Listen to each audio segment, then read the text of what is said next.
Welcome, ladies and gentlemen. So what I'd like to do is show you how to determine the vertical asymptotes of a rational function. So we previously talked about how to find the domain of a rational function. And basically what that is taking your denominator, setting it equal to 0, and determining the values that make your denominator equal to 0. Those are not going to be a part of your domain. So then what are they? Well, what they're going to do is they're either going to create a hole or an asymptote to your graph. Well, how do you know the difference?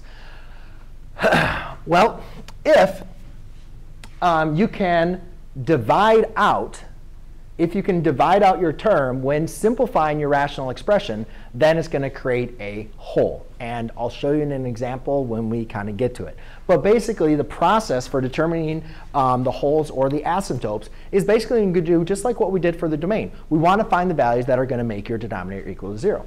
So in this first example, we have a very basic example, x minus 5. Now I look at this rational expression, and I look. So when you're determining the asymptotes or the holes, you want to make sure it's simplified and as most simplified as possible. So x divided by x minus 5, I can't simplify that anymore. Please note you cannot divide the x's out. Okay, and you would think if you're looking at that would create a hole. You cannot divide x divided by x. And for instance, look at it this way. Let's pretend it was 3 divided by 3 minus 5. Well, we know 3 minus 5 is negative 2. So in reality, that equals 3 divided by negative 2.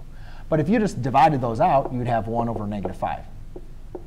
Those are not the same, right? So you cannot divide across addition and subtraction. Just a very common mistake that a lot of students have. So this is simplified. So to find the asymptote, I'm just going to set my denominator equal to 0. Because again, that's what's going to make it not a part of our domain and make it an asymptote. I just go ahead and solve.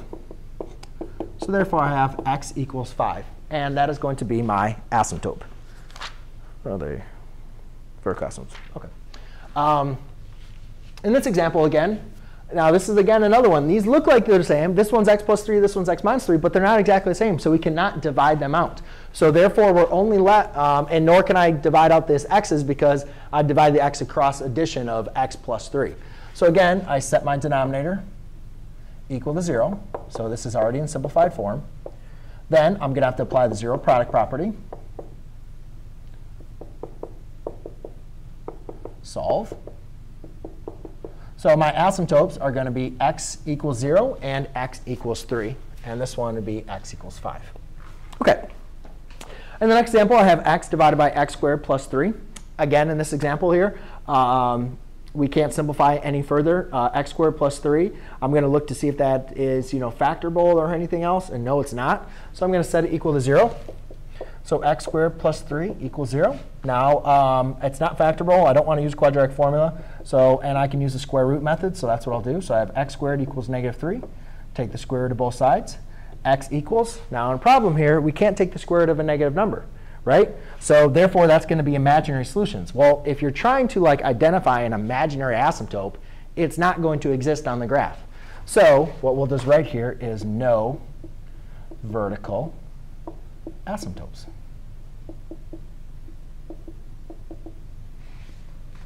So what that means is if you have no vertical asymptotes, that means the domain is going to be all real numbers. Good to know.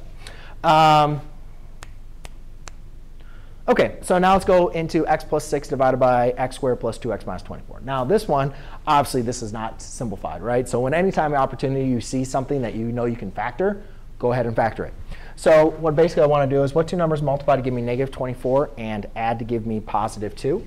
Well, if I was to simplify this, I'd have x plus 6 divided by, let's see, that'd be x plus 6 times x minus 4. OK? Now what you can see is x plus 6, that divides out. So what that means is even though this is going to create a, even though that is not a part of your domain, it's not an asymptote, but it's going to be a hole. So I'm still going to set them both equal to 0. But I notice now that the x plus 6 divides out where the x minus 4 does not.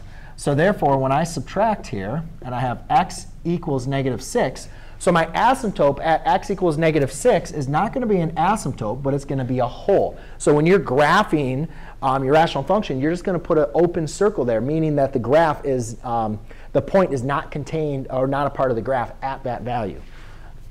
Whereas asymptotes, you draw, the vertical dashed line representing all those values. Our x values for all the y's is not contained. So there you go, ladies and gentlemen. That is how you determine the vertical asymptotes of a rational function. Thanks.